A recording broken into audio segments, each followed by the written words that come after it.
APSRTC ప్రైవేటీకరణ వివాదం ఇప్పుడు రాజకీయంగా తీవ్ర దుమారం రేపుతుంది. విద్యుత్ బస్సుల కొనుగోలు, నిర్వహణ పేరుతో ఆర్టీసీని ప్రైవేటు పరం చేసేందుకు ప్రభుత్వం కుట్రలు చేస్తుందంటూ ఆర్టీసీ కార్మిక సంఘాలతో పాటు ప్రతిపక్ష వైసీపీ తీవ్ర స్థాయిలో విమర్శలు గుప్పిస్తున్నాయి. ఈ వ్యవహారంపై మాజీ మంత్రి పేర్ని నాని తీవ్రంగా స్పందించారు. విద్యుత్ బస్సుల నిర్వహణ ఆర్టీసీకి సాధ్యం కాదా అంటూ ఆయన ప్రభుత్వాన్ని నిలదీశారు. ప్రైవేటు సంస్థలకు దోచిపెట్టడానికే ఈ డ్రామాలు ఆడుతున్నారంటూ మండిపడ్డారు.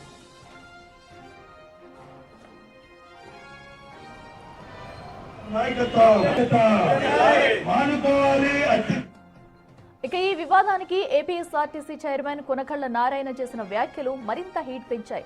చైర్మన్ వ్యాఖ్యలపై ఆర్టీసీ ఎంప్లాయీస్ యూనియన్ రాష్ట్ర అధ్యక్షుడు దామోదర్ తీవ్ర ఆగ్రహం వ్యక్తం చేశారు. ఆర్టీసీని ప్రైవేటు పరం చేస్తున్నామనే నిజాన్ని చైర్మన్ నేరుగానే ఒప్పుకున్నారని యూనియన్ నేతలు విమర్శిస్తున్నారు. ఆర్టీసీని ప్రభుత్వంలో విలీనం చేసినప్పటి నుంచి ఒక్క రిక్రూట్మెంట్ కూడా చేపట్టకపోవడం వెనుక సంస్థను నిర్వీర్యం చేసి ప్రైవేటు పరం చేసే ఉద్దేశమే ఉందంటూ నేతలు ఆరోపిస్తున్నారు.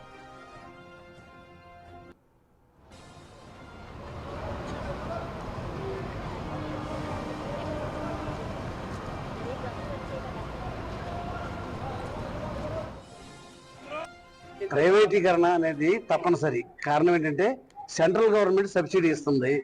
దాని ఇన్వెస్ట్మెంట్ 1,60,00,000 1,70,00,000 రూపాయలు ఒక బస్సులో ఉంది.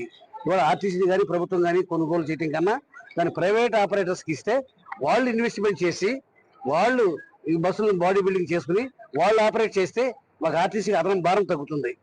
ఇవాళ రోజున అంత పెట్టి కొనాలంటే ఇవాళ సుమారుగా మనకు 10,000 బస్సులు ఉన్నాయి. 10,000 బస్సుల స్థానంలో 10,000 ఎలక్ట్రికల్ బస్సులు రావాలి. మరి 10,000 ఎలక్ట్రికల్ బస్సులు రావాలి అంటే సుమారుగా 15,000 కోట్లు అవుతాయి. అంత ఆర్టీసీ దగ్గర అంత అవకాశం లేదు. ఇప్పుడు ఆర్టీసీ స్త్రీలకు ఉచిత బస్సు ప్రయాణం పెడతాం వల్ల ఆర్టీసీకి ఆర్థిక భారం పెరిగింది. మరి ఈ పరిస్థితుల్లో ప్రైవేట్ బస్సులు మనమే కొనటం అనేది ఇప్పుడు సాధ్యమయ్యే పని కాదు. ముందు రెడ్డికి మరింత సమాచారం మా ప్రతినిధి నరసింహ లైవ్ లో అందిస్తారు. నరసింహ, ఏదైతే ఏపీఎస్ఆర్టీసీ ప్రైవేటీకరణ అంశం అయితే ఇప్పుడు పలు వివాదాలకు దారితీస్తుందని చెప్పుకోవాలి. అటు వైసీపీ కూడా దీనిపై విమర్శలు గుప్పిస్తుంది. మరి దీనిపై ప్రభుత్వ నిర్ణయం ఎలా ఉండబోతుంది అనుకోవచ్చు? తాజా అప్డేట్స్ ఏంటి? ఏపీఎస్ఆర్టీసీ చైర్మన్ కొనకళ్ల నారాయణ చేసిన వ్యాఖ్యలు రాజకీయంగా పెను దుమారాన్ని రేపుతాయని ఖచ్చితంగా చెప్పొచ్చు. వైసీపీ కూడా దీనిపైన ఘాటుగానే స్పందించింది. ఆర్టీసీ ప్రైవేట్ ఎలక్ట్రికల్ బస్సులను అటు ఆర్టీసీ నడపలేదా అంటూ కూడా మాజీ మంత్రి పేర్ని నాని కూడా ప్రశ్నించడం జరిగింది. దాంతోపాటు చంద్రబాబు ప్రతిదీ ప్రైవేట్ పరం చేస్తారు, ప్రస్తుతం ఆర్టీసీ కూడా ప్రైవేట్ పరం చేస్తున్నారు, ప్రైవేట్ వ్యక్తులకు దాచి ఇస్తున్నారంటూ కూడా ఒక కుట్రకోణం దాగి ఉందంటూ కూడా ఆయన కూడా తీవ్రమైన వ్యాఖ్యలు చేయడం జరిగింది. మరొక వైపు ఇప్పటికే అటు ఏపీఎస్ఆర్టీసీ ఎంప్లాయీస్ యూనియన్ నేతలు కూడా వరుస నిరసనలకు పిలుపునిచ్చారు. 2 రోజుల క్రితం అన్ని డిపోల వద్ద కూడా గేట్ మీటింగ్లు నిర్వహించారు. ఇవాళ కలెక్టరేట్ల వద్ద అటు కలెక్టర్లకు వినతిపత్రం కూడా ఇవ్వబోతున్నారు. ప్రధానంగా వాళ్ళు చెప్తున్న దాని ప్రకారం ఒకటే చెప్తున్నారు, ఏదైతే ఆర్టీసీని ప్రైవేట్ పరం చేస్తామంటూ కూడా అటు ఏదైతే కొనకళ్ల నారాయణ చెప్పిన నేపథ్యంలో ఆయన నిజం చెప్పారంటూ కూడా ఆయన ప్రస్తుతం ఏపీఎస్ఆర్టీసీ ఎంప్లాయీస్ యూనియన్ నేతలు అయితే చెప్తున్నారు. ప్రధానంగా ఏదైతే గతం నుంచి కూడా ఆర్టీసీని ప్రభుత్వంలో విలీనం చేసినప్పటి నుంచి కూడా ఇప్పటి వరకు ఒక్క జాబ్ రిక్రూట్మెంట్ కూడా జరగలేదు. అప్పుడు 60,000 మంది ఉండేవారు.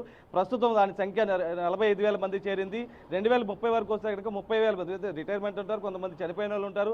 ఆ సంఖ్య గణనీయంగా తగ్గుతుంది తప్ప మొన్న ప్రకటించినటువంటి జాబ్ క్యాలెండర్లో కూడా ఒక్క జాబ్ కూడా ప్రకటించలేదంటూ కూడా అటు ఎంప్లాయీస్ యూనియన్ నేతలు అయితే ఆరోపిస్తున్నారు. ప్రధానంగా దాంతోపాటు కొత్త బస్సులకు సంబంధించి కొత్త బస్సులు కూడా ఏమీ లేదు. ఇప్పుడు ఎలక్ట్రికల్ బస్సులు వస్తే కనుక ఖచ్చితంగా అటు డ్రైవరు ప్రైవేట్ వ్యక్తులు ఉంటారు, కండక్టర్ ప్రైవేట్ వ్యక్తులు ఉంటారు. ఆర్టీసీకి సంబంధించి డ్రైవర్లు కానీ కండక్టర్ల పాత్ర అనేది ఏమి ఉండదు. ఇప్పటికే వాటికి సంబంధించి కూడా ఏదైతే 1050 బస్సులు వస్తున్న నేపథ్యంలో వాటికి సంబంధించి 9 డిపోలు ఇప్పటికే లీజుకి ఇవ్వడం జరిగింది. దానికి సంబంధించి విద్యాధరపురం డిపో కావచ్చు, గుంటూరు 1 డిపో కావచ్చు, రాష్ట్ర వ్యాప్తంగా ఉన్నటువంటి 9 డిపోలని దారాదత్తం చేశారు, వాళ్ళకి కట్టబెడుతున్నారు, ఆర్టీసీ స్థలాలు ఇచ్చేస్తున్నారు అంటూ కూడా తీవ్ర స్థాయిలో విమర్శలు గుప్పిస్తున్నారు. దాంతోపాటు ఆర్టీసీకి సంబంధించినటువంటి ఉద్యోగులు కూడా తీవ్ర నష్టం జరుగుతుంది. కొత్త బస్సులు రిక్రూట్ చేసుకోకుండా ఎలక్ట్రిక్ బస్సులు ప్రైవేట్ వ్యక్తులకు ఇవ్వడం వల్ల కూడా తీవ్రమైనటువంటి అన్యాయం జరుగుతుందంటూ కూడా ఆరోపిస్తుంది. అయితే ఇప్పటికే దీనికి సంబంధించి ఆర్టీసీ కూడా ఒక ప్రకటన అనేది రిలీజ్ చేసింది. సెంట్రల్ గవర్నమెంట్ తీసుకున్న నిర్ణయం ప్రతి రాష్ట్రానికి 1000 బస్సులు పంపిస్తుంది, దానిలో భాగంగానే ఏపీకి పంపిస్తుంది. సెంట్రల్ గవర్నమెంట్ సబ్సిడీ ఇస్తుంది. అంతే తప్ప ఇక్కడ ఉన్నటువంటి ఉద్యోగులకు ఎటువంటి నష్టం జరగదంటూ కూడా చెప్తున్నటువంటి సిచ్యువేషన్. కానీ కావాలని ఇదంతా చేస్తున్నారు, మసిపూసి మారేడుగా చేస్తున్నారు. ఇదంతా కూడా ప్రైవేట్ పరం చేయడానికి, ఎందుకంటే జాబ్ రిక్రూట్మెంట్ లేదు, కొత్త బస్సులు లేవు, దానికి ఉద్యోగులకు సంబంధించిన సమస్యలు అలాగే పెండింగ్లో ఉంచారు.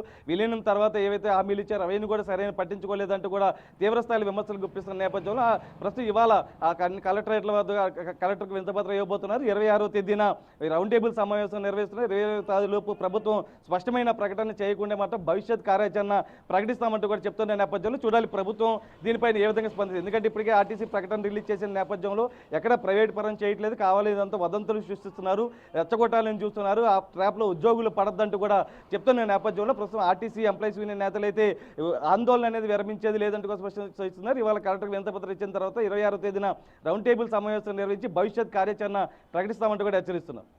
ఎస్, అయితే మరి ఈ రోజు దీనిపై అటు ప్రభుత్వం స్పందించే ఛాన్సెస్ ఉంటుంది అనుకోవచ్చు. ఎందుకంటే ప్రైవేటీకరణపై ఏదైతే ఇప్పుడు ఆర్టీసీ కార్మికులు కూడా నిరసన బాట చేపట్టేందుకైతే సిద్ధమయ్యారు. సో ప్రభుత్వం స్పందించాల్సిన అవసరం ఉంది కాబట్టి ఈ రోజు దీనిపై ఏమన్నా సమావేశం నిర్వహించే ఛాన్స్ ఉందా?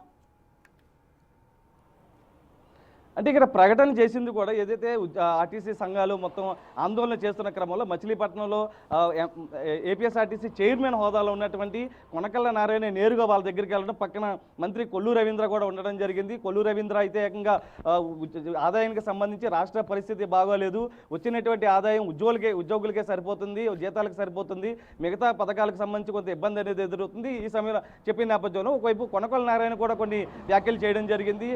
తప్పనిసరి ప్రైవేటీకరణ తప్పట్లేదు, ఎందుకంటే బస్సులకు సంబంధించి 10,000 బస్సులు అవసరమైతే, కొత్త బస్సులు కొనుక్కోవడానికి రాష్ట్ర ఆర్థిక పరిస్థితి బాగోలేదు కాబట్టి ఎలాగిస్తున్నారు కాబట్టి దానికి సంబంధించి కూడా చెప్తే ఇవాళ కలెక్టరేట్ల వద్ద నిరసన అయితే కొనసాగిస్తామంటూ కూడా చెప్తున్న నేపథ్యంలో కూడా అటు 26వ తేదీన భవిష్యత్ కార్యాచరణ అయితే ఉండబోతుంది.